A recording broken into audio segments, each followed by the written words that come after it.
Hey there. Welcome to the Flute 360 podcast. I'm Dr. Heidi Kay Begay, and I'm a flutist, educator, coach, and podcaster. My God-given mission is to serve you. I am passionate about guiding you, the modern-day flutist, to discover your unique voice on and off the stage. The goal of this podcast is to help you thrive, both as an artist and as a musicpreneur. Go ahead and grab some espresso, your favorite notepad, and let's get to it.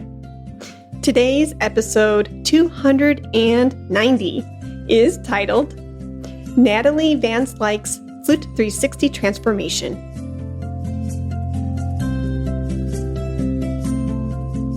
Hey there, Flute 360 listener.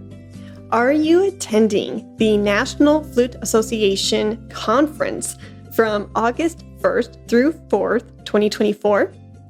Swing by booth 226 and enter our incredible $1,000 raffle package.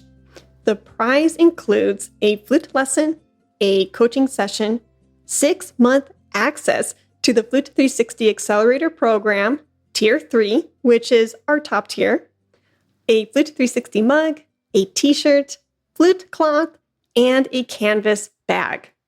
Drop your name by 4 p.m. Central Time on Saturday, August 3rd to enter. If you're the lucky winner, you can pick up your package anytime Saturday before 5 p.m. Central Time or all day Sunday at booth 226. Plus, join me on Sunday, August 4th at 9:45 a.m. in room 206B for Be a CEO in Your Career with Natalie Simper and So-Kyung Park. We'll share insights to help you carve out your unique musicpreneur path. Don't miss it. See you there. Hey. Hey. Good to see you. It's great to see you. It's been over a month and I miss you so much. I know. And I feel like things are already so different than when I last saw you. Really? How so?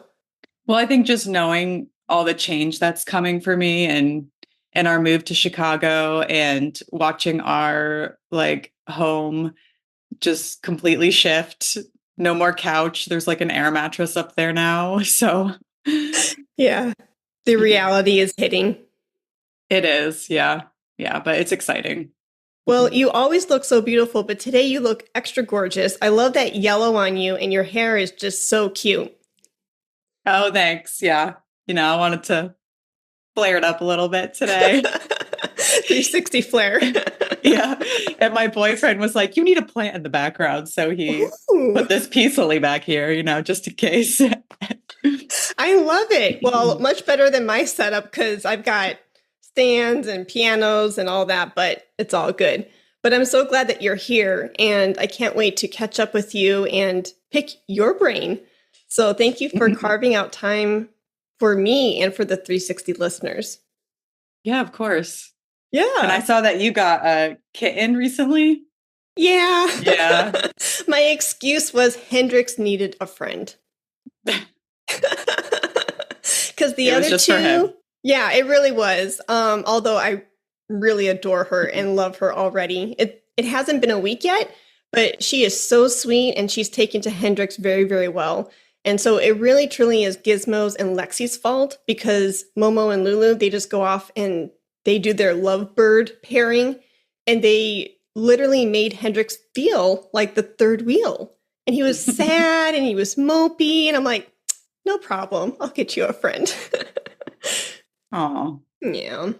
Cool. Okay. So before we dive into this past year and this new season that's before you, let's give the listeners a little bit of context of who you are, what we've done together this year, your plans for the fall 2024 and all that jazz. So totally your floor. I can't wait for you to share.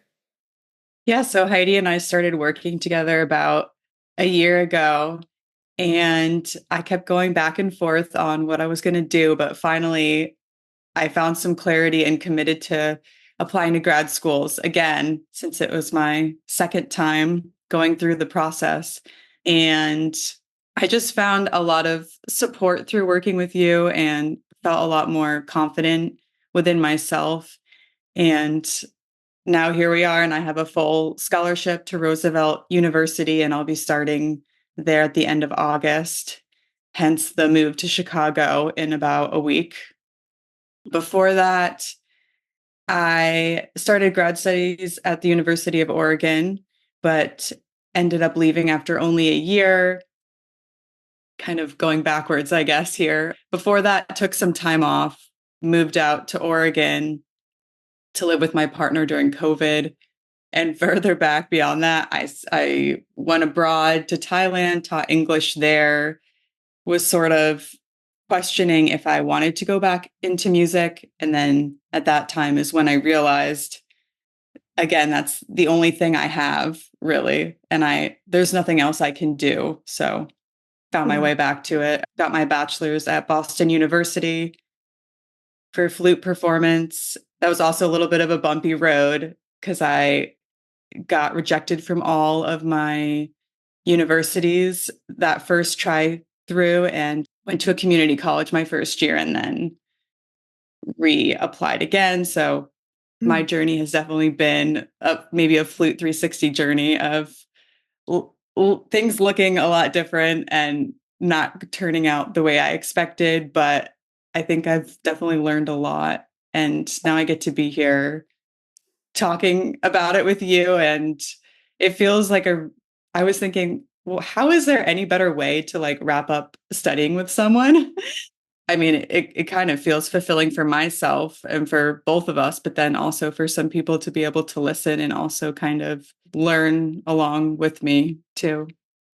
Oh, I 1000% agree. And you just saying that, I say this phrase quite a lot in our lessons in coaching, and that is like, it feels like a nice bow is placed on that session or whatever. And I know that our relationship will continue to grow and nurture for years and years to come. I can't wait to see how your career and your personal development is going to unfold. But you're right. It feels really fulfilling and satisfying to go, ooh, Natalie and I are placing this beautiful bow, this beautiful ribbon on this package, this gift of working with each other through this podcast discussion. I couldn't agree more.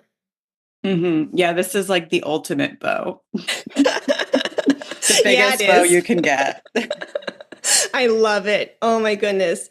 So in your backstory, thank you for sharing all of that. There is so much to unpack, and I can see how so many 360 listeners would benefit from listening to the lessons you've learned throughout your journey.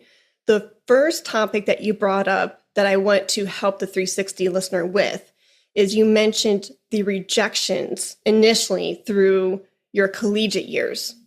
Can you talk about that season? Can you go back to young Natalie and dive into like those emotions and what was happening as you were receiving those rejection letters, so that way you can offer some support and empathy to maybe a 360 listener who's there right now? Mm-hmm. And actually, maybe even before the college rejections, I think that journey started even earlier, if I can start a little bit there. Because in like thinking of this podcast chat and like my head, I start to have conversations with you. And then I was starting to remember different things about my life that I totally forgot about. And I was like, whoa. Hmm. And one of them was when I was in a youth orchestra my last year of high school. And of course, I auditioned, I got in, I was really excited about it. And I was seated as flute two for the whole season. And I was okay with that. I had never played an orchestra before, and I really didn't know what I was doing. Like, I was completely lost every second. And like, I was just looking at the first flutist to be like, what's going on? I really felt like I didn't belong. And so that feeling of not belonging and that feeling of sort of the rejection, even though I was there, already started to build. And then there was one time, which I totally had forgotten about, where I think I started building up some confidence. And I felt like I was a decent enough player. And I went up to the conductor after like a concert and I asked her, will I ever be able to play principal flute? You know, I really would like to. And she was like, your like seating audition was horrifying. And like, you're basically lucky that we didn't kick you out. And I was just like, oh my God. And it's hard to remember, but I'm pretty sure what that placement audition was they were like, okay, we're going to send you this music. And then 10 minutes later, you have to record it. And I swear to God, the Mendelssohn Scherzo solo was on there, and I had never seen it in my life. Oh So yeah, man. it probably was horrifying because I had no idea what I was doing. Yeah. And I was definitely an underdog, and I had no idea what was ahead of me. I had no idea the path, even though lots of people were saying, are you sure you want to do music? But I was just really naive, and I kept going and I kept pushing myself anyway. But the feeling of being behind definitely started in high school, even. And then, of course, then that first phase of undergrad auditions and getting rejected from like I basically had like a list of all the schools I was going to audition at. And I think I might have gotten waitlisted at one, but rejected from all the others. And then after receiving all those rejections, thought, what's next? And then I found out about the community college, which Schenectady Community College in New York. They actually have a pretty good music program. So that worked out really well for me. Hmm. That was so long ago, but I think I was just really naive because at least in this situation, I didn't know how much more was ahead of me. And I think if I knew how much more work I was going to have to put in back then, I might not have. So I'm a little in like sort of like helping someone else. I don't really know. I think maybe if you're in the situation where you're in over your head, but you really love it, maybe it's okay to stay a little ignorant. And if you have the fire, that's what matters. And just like trust that that's going to carry you wherever you want to go, and just take it like bit by bit, and just maybe it's okay to just stay in that certain perspective of not knowing so much about it. Oh, I couldn't agree more. And before we go down that rabbit hole, because that right there is genius, I'm going to put a pin in it. But I just want to circle back, and I want to articulate and sympathize with you and say how terribly sorry I am that that youth orchestra director said those words to you. And I think it's so imperative, as you, Natalie, I know that you are starting to explore the possibilities of being an educator and being a teacher, and being a coach and a teacher myself. That is horrifying. That's horrifying of how ignorant and insensitive that director was to you. And when I hear educators that have such a high responsibility overseeing and nurturing a student's development, and they are careless with their words, it just drives a harpoon through my heart. It's like, we need to think, and we're human. I empathize with her. Like, maybe she had a bad day, and I'm not excusing it, but boy, oh boy, like as educators, we really have to be careful with our words, because we never know how much weight that student will carry and hold those words for months or years to come. So I apologize profusely for her. Oh, thanks. Yeah, it is. I try to remember that too, because sometimes it only takes like one comment for a child, even in teenage years or early like university years. I mean, we process things a lot differently then, for sure. Yeah, because we're still developing. Our brains aren't completely developed yet, and we're still trying to figure out life and who we are. And being a younger version of ourselves, we don't have those words to articulate our emotions as well as we do as being an adult, because we're still developing. But anyways, I could go on a whole different tangent. That could be episode, part 2, 3, 4 to this talk. Yeah, I just wanted to recognize that and just kind of put that out to everybody, for, students and teachers and deans. If you're in administration, we do hold heavy responsibilities, good and bad, well, not really good and bad, but you know what I mean. We have a title, and we should really honor that for everybody involved. But going back to being naive, I was giggling. I couldn't agree more, because I want to do a solo episode on this very thing. it's actually kind of, I don't know, good to be blissful and good to be innocent and not understand the work just yet of what it's going to take to achieve that result. And the reason why I've been thinking about it lately is because like a lot of my podcasting clients have been asking for monetization through their show. And I love to do that with them. And when I go back to my journey of getting sponsorships, which by the way, I'm really, really thankful for any flute shop or any flute festival who's ever supported me.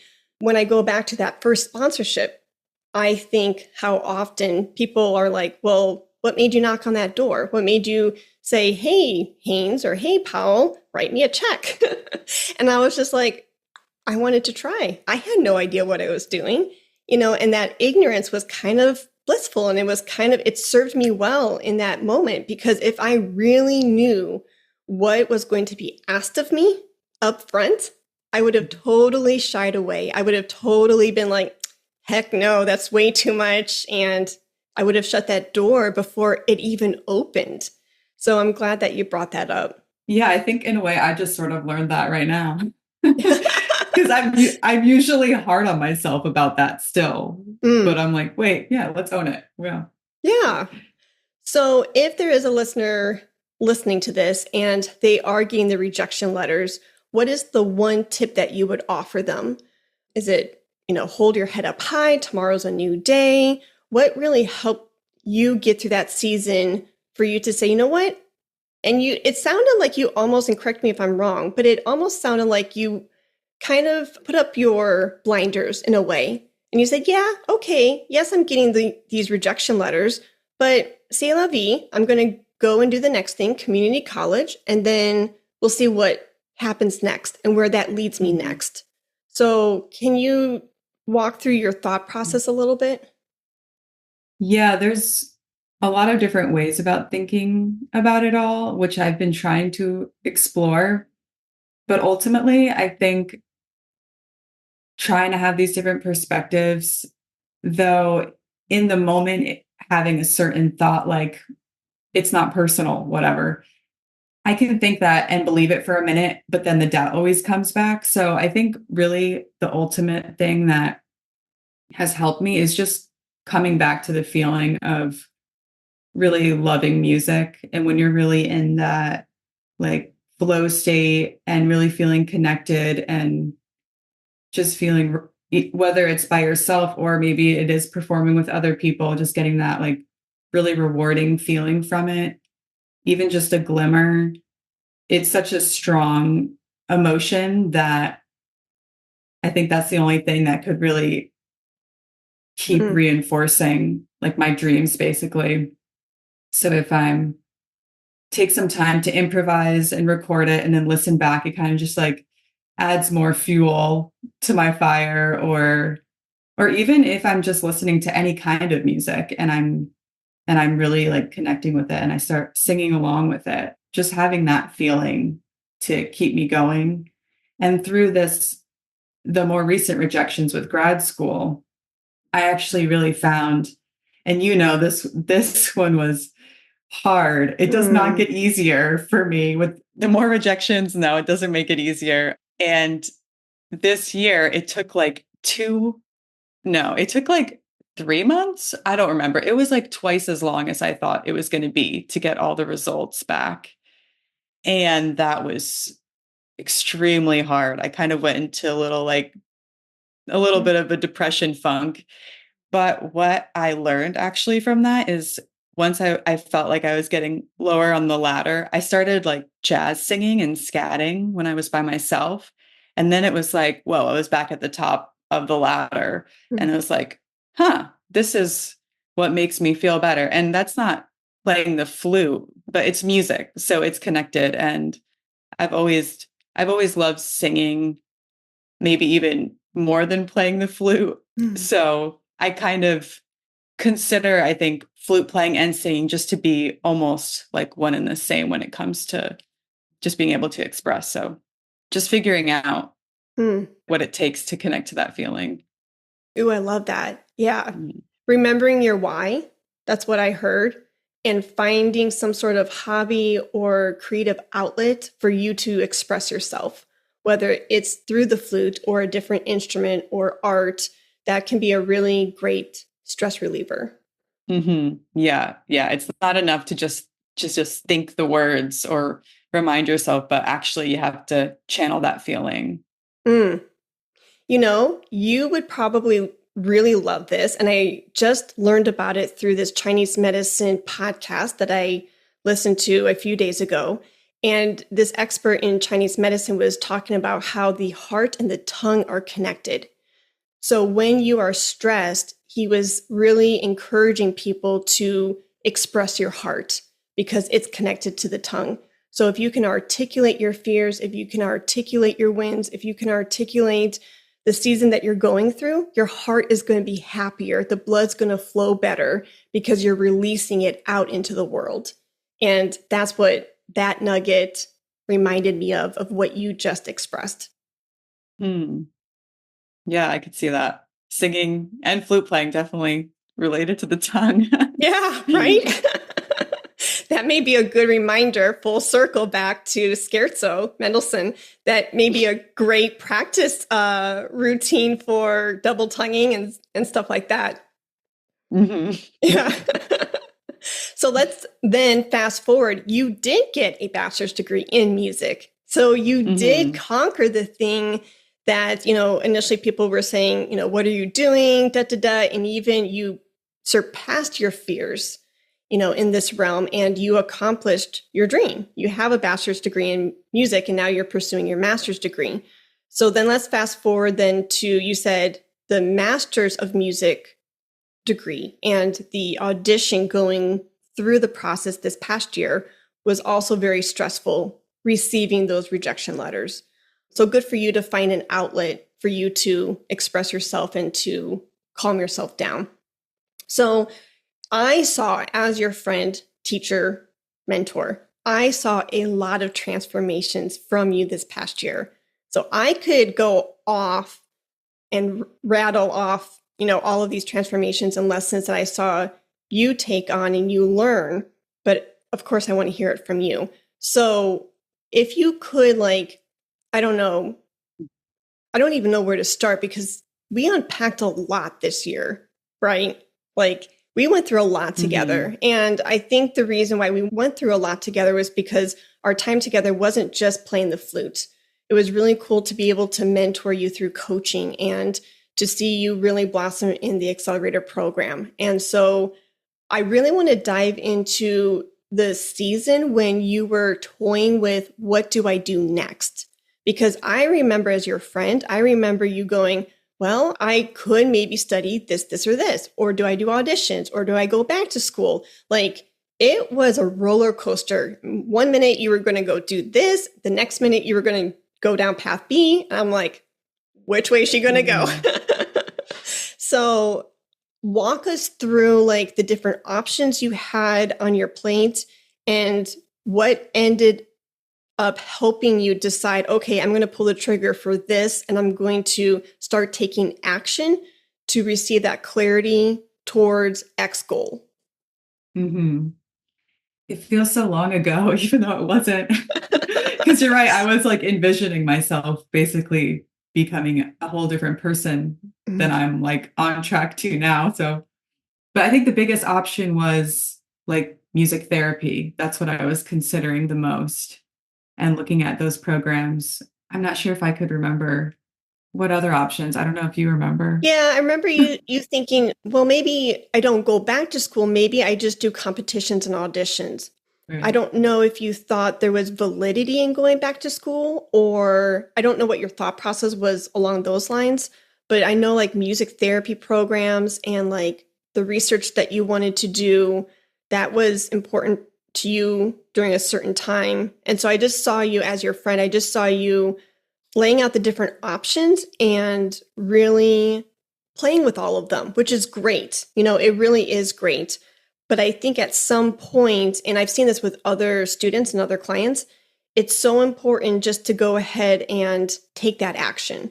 So I guess where the story goes is, let's give the listener a very specific example. When you were, and I think this is a great lesson for everybody to hear. I think, Natalie, you toyed with the idea of like, should I do a music therapy program or not? I remember clearly when I said, okay, let's not just ponder this idea. Let's not just think about this idea. Let's actually take action, because clarity comes from action. And I gave you the task of reaching out to these Canadian researchers in music therapy, other programs, and other people in this field to pick their brains, just to send an email and say, hey, I'm Natalie. This is what I'm interested in. Can you tell me about your program and research? And I remember, and correct me if I'm wrong, but I remember you hitting this wall of going like, Heidi, why would I do that? Why would I reach out to this random person? Am I going to, and I don't know if your thought process was like, oh, I'm worried that I'm going to bother them. Or I think specifically you were concerned with, will the task at hand, me reaching out to them via email or phone call, will it result in the outcome that I want? Does that make sense? Yeah. Thanks for reminding me of some of that. I'm so on my path now that I like blacked everything else out. Yeah, that's what it was. I was interested in music therapy, but I was more so interested in it because I was curious about doing some research with music therapy. And then that's when you suggested I email these universities, and I hadn't thought of doing that. So that was almost a different skill that I learned just through emailing these people and asking questions. And I was very surprised that I got responses, especially about that sort of topic. I was able to learn that, like, that's sort of where we're at right now as far as like institutions in America, and being like, okay, well, maybe I would have done it if that was part of it, but it's not going to be part of it. So I don't think it's worth it for me to go down the music therapy route because that wouldn't be a part of it. And also considering just going through the options and thinking, well, I'm pretty sure I could get a pretty good scholarship at this point if it was through performance. But if it's through music therapy, I don't think there's as many scholarship options. And I think I would have to pay a decent amount. And then getting a job, I don't know that I would actually make much more than I am right now. And I'm nannying and pet sitting. So I don't know how accurate all of it is, but that's sort of the conclusion I came to. And that's when I decided.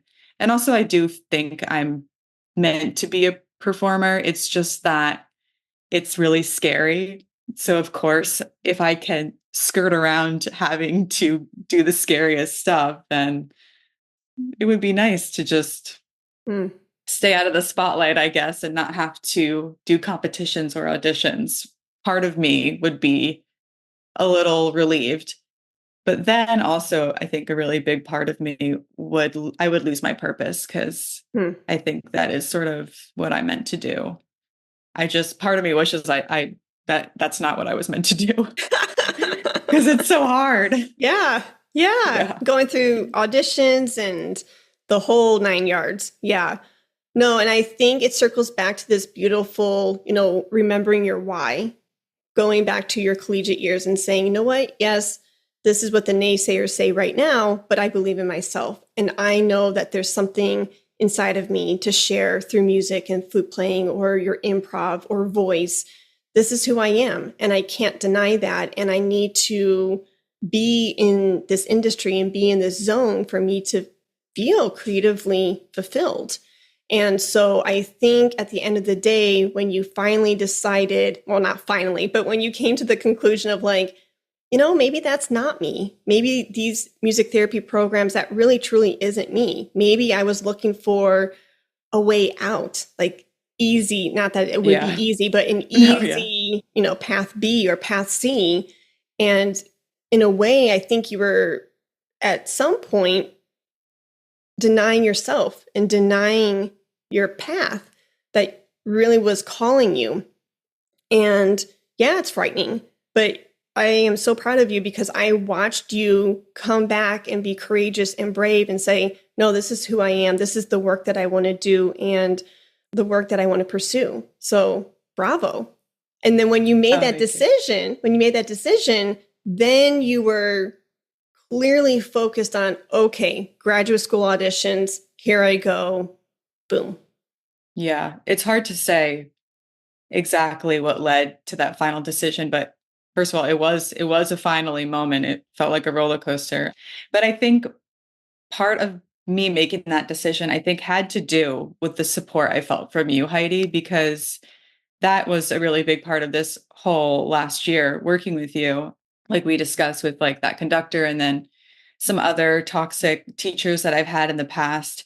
I didn't even realize how little I believed in myself, Mm, and all like there's just a lot there that I didn't even see. And I think just like working with you and just seeing how you treated me, and like you said, like we were able to really get to know each other and on a deeper level because of the coachings and Voxer, the yeah. voice messages, and like you were always there. And I kind of learned, hey, this is how I should be treated. Mm, and and also like, hey, like I deserve this. And just seeing through a whole different set of eyes to be a lot more sure with who I am and really embody my choices and have more bravery in doing so. oh my gosh. Yes, I am so happy for you, and you are way too kind. I learned a lot from you this past year, and those Voxer messages, man, those were fun, even for me, because even like on a Friday night or a Saturday morning, you would Voxer me and go, Heidi, oh my gosh, what do I do? It's been, I mean, we waited a really long time for those graduate school results. And I know you went through a whirlwind, and to be with you every step of the way through the good, the bad, the ugly, the supreme, it was so fulfilling to watch you just unfold and blossom. And what I heard you just say, I am so stinking proud of you. I just see this young lady who is going to conquer her path and just knowing who she is, what she's about, and knowing her worth. And there's nothing better that a teacher could hear from her friend and student. Mm-hmm. Yeah. Love. Yeah. Now people can hear how we love each other. Yeah.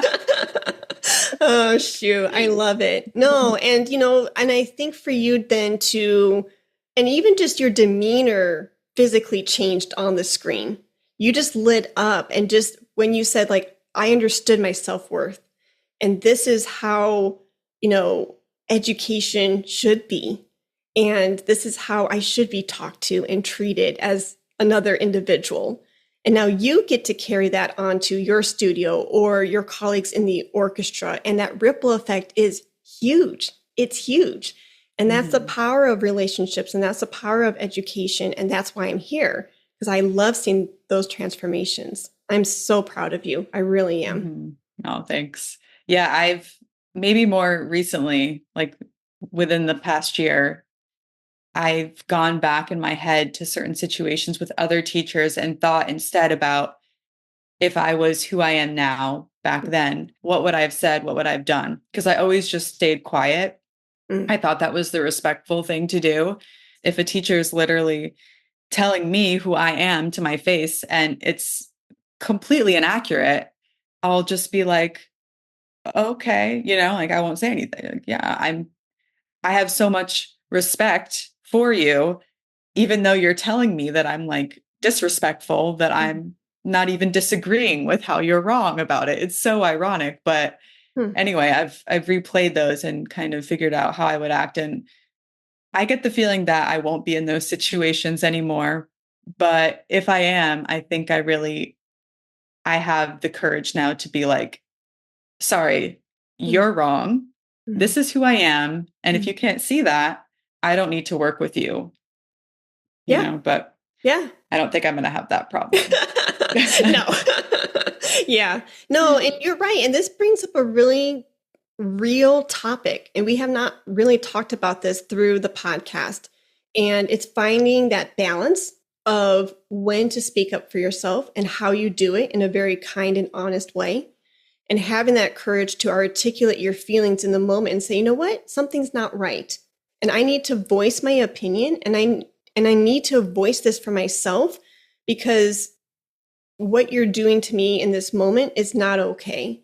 And you need to know. And that's okay because you know what? Iron sharpens iron.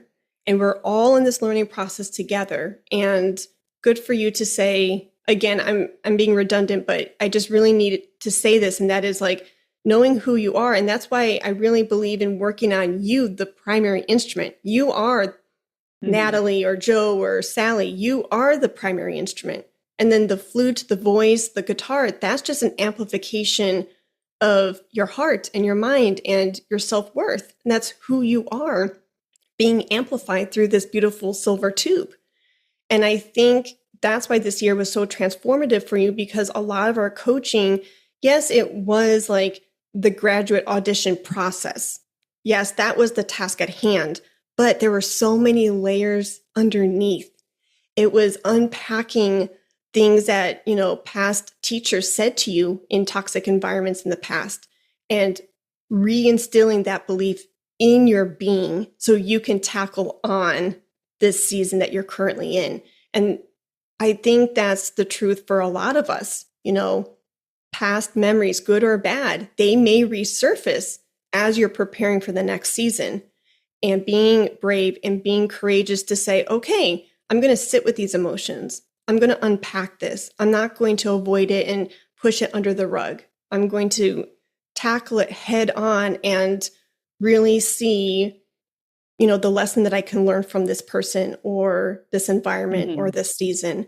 And the fact that you didn't deter, the fact that you didn't like stuff those toxic memories, you know, down a hole and just say, I'm going to forget you and I'm going to try to pretend it didn't happen. You let them come up. You unpack them in a very healthy way. And I think that helped obviously your flute playing for you to step inside of your artistic voice and for you to say, this is who I am. This is what I want to say through the music. But more importantly, your own self development. Do you know what I mean? Like now you can take Mhm. these lessons and you can apply it to your relationship through your family or with your partner or just life and just you existing in Mhm. life. How does that sit Yeah. with you? Oh, yeah. Sits Yeah. perfectly. Yeah. Um, yeah. And I think I'm definitely, I mean, I struggle with blaming myself even when I know that I'm not the reason for certain things happening, but it is still about taking responsibility, I think, even though, yeah, it's not my fault that some teacher said something to me, whatever. I can still take responsibility now, even though it's 10 years later, in just being like, well, yeah, back then I wasn't really sure who I was, I guess. I wasn't Mm, really sure of my capabilities. And so if I had been more confident, I probably would have said something to the teacher or whatnot.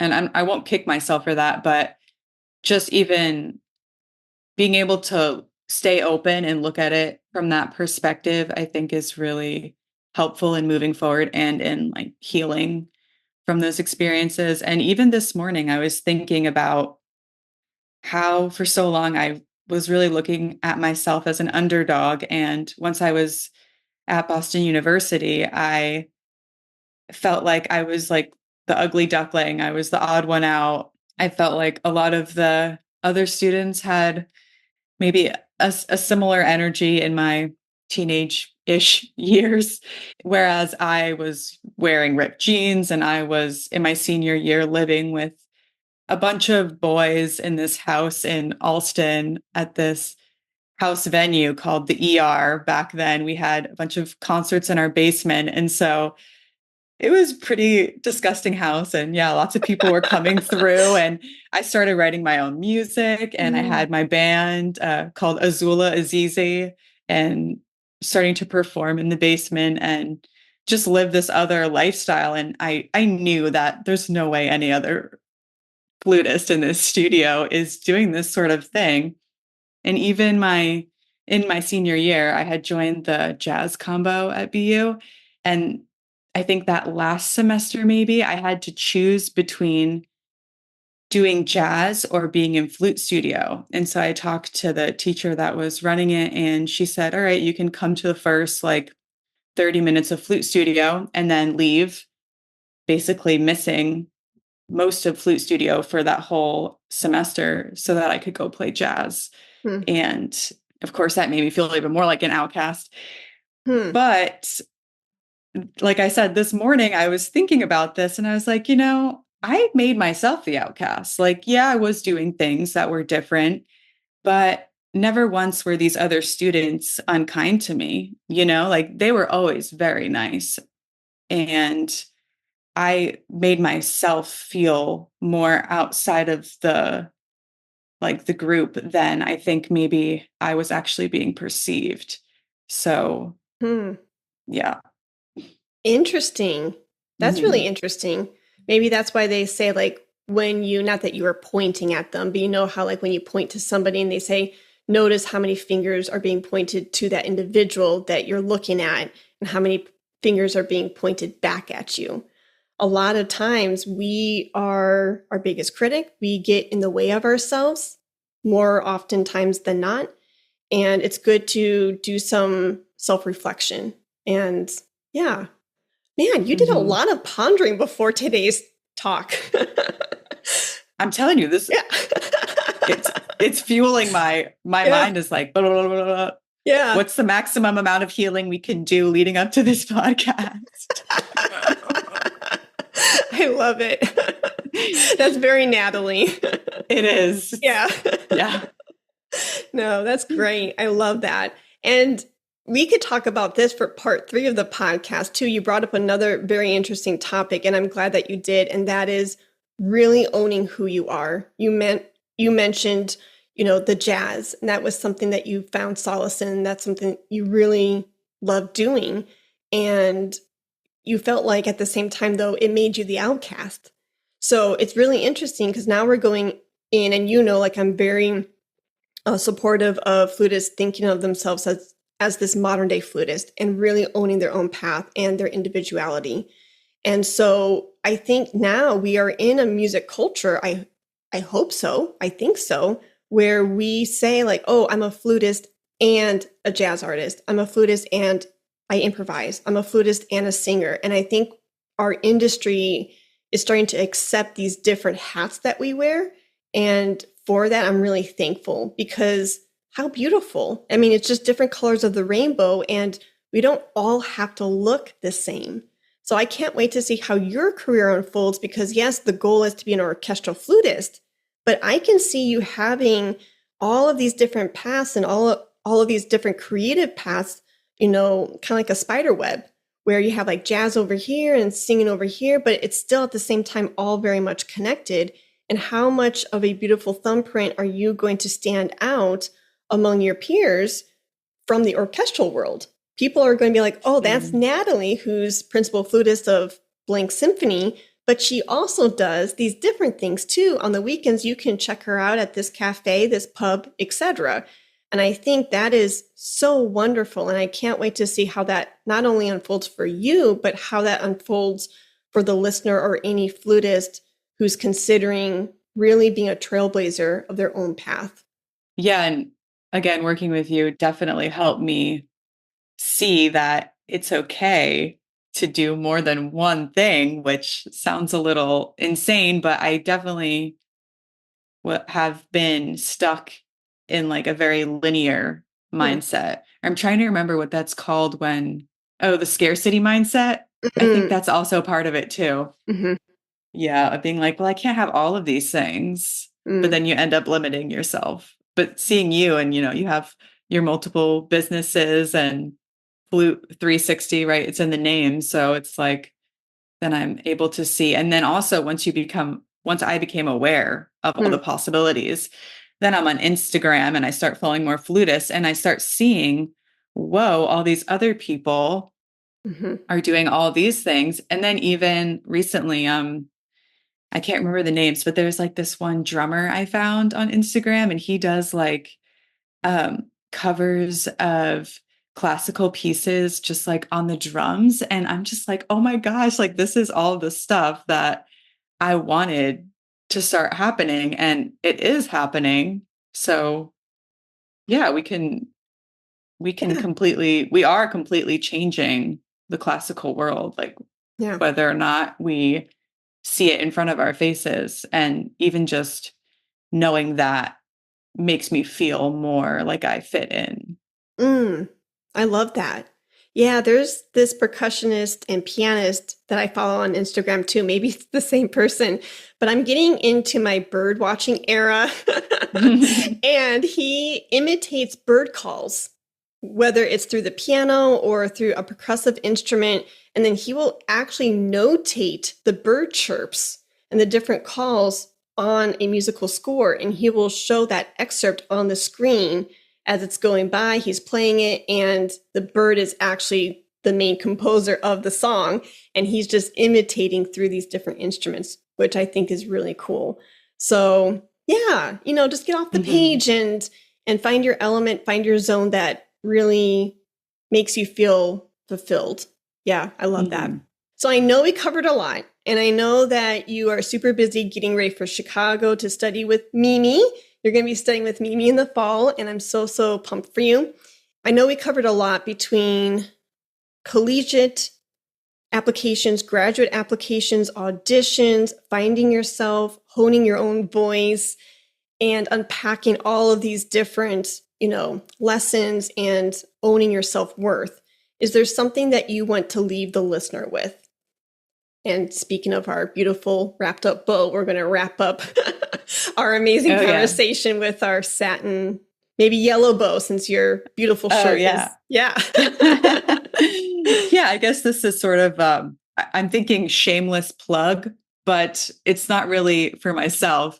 I did really want to mention at some point during this podcast that I have been working for a local composer here in Portland, Oregon, and her name is Dina T. Grossman, and her music is gorgeous. It is all centered around nature, inspired by nature, and like the Pacific Northwest, Japan, Italy, all over the world. And in September, there will be a release of her album, one of her albums. In one of those pieces is a flute. Oh gosh, I can't even remember. Is it a sextet? Wow. I think it's a flute sextet or quintet, but I can't remember what number. But I'm playing piccolo on that. And so they're going to have a concert here in Portland, which I will be unable to perform in since I'll be in Chicago, but they'll also be releasing the CD around then, which you could hear my piccolo playing in. And I just really would love other flutists to check out her music. And I'm also hoping to perform her piece called Davening once I'm at Roosevelt University for maybe my first or second year recital. So yay, congratulations. Thanks. Yeah. That's new information. Oh, is it? Really? No, that's new. Yeah, no, I knew you were working and collaborating with her on other projects during this past summer, but I didn't know about this upcoming album. Oh, well, we recorded it in the winter. So okay. Maybe that's why. Oh, maybe that's what it is. Okay, cool. Nice. Yeah. When will it be released? I should have double checked this. I think it's September something, maybe September 12th. Okay, cool. If I tried to figure it out now, it might take too long. No, that's okay. But when you do find out and when the album is released, send me the link because I want to hear it, of course. But then I will drop the album's link in the show notes. Yeah. And if you go to her website and you scroll down at some point, it actually is also included there to be able to listen to just like on the website. Oh, perfect. That's easy. Nice. Awesome. Well, again, thank you so much for carving out time. I love catching up with you. And I miss you terribly. Like not seeing you we saw each other on Mondays. Not seeing you on Monday evenings is sad. But I know you're on to bigger and better things. And you are going to have a fantastic time in Chicago, my hometown. And you know how giddy I am about you moving to Chicago. And you're just going to flourish under Mimi's direction. And just know that you are such a hard worker and you deserve these blessings. And I just can't wait to see how everything unfolds for you. And I really want you to, I'm going into teacher zone. I really want you to, and you already know this, but as a friendly reminder, I really want you to embrace these next 2 years and be selfish with your practice time and be selfish with any sort of professional or personal development that you want to undertake for yourself, and just soak it in, because it's such a neat, beautiful, refreshing season to pour into yourself, both intellectually and emotionally. And I want nothing but the best for you. Thank you so much, Heidi. Yeah. It means a lot. And I really appreciate being able to speak on the podcast. And it's definitely new to me. This is a first, but I think I really needed this. And it is, it's the perfect bow, like we said. And we'll have to connect again soon, because I think I also was looking forward to this, because I was just like, oh yeah, my time with Heidi, it's not over yet. But now it's like, oh wait, now it's going to feel a little bit more over. So yeah. Yeah. Well, you can always message me. And if I don't hear updates, I'm going to really bug you and bother you. So you better send updates or I'm going to look like a harasser. Oh, I will. I'll send you some more funny pictures. Oh, yes, please. Oh, shoot. Well, I'll let you go, girl. You take care and we will talk very soon. Thank you so much. Bye. All right. Bye. Thank you so much for tuning into the Flute 360 podcast. If you're heading to the National Flute Association Festival from August 1st through 4th, 2024, remember to visit me at Flute 360's booth, which is booth 226. That's 226.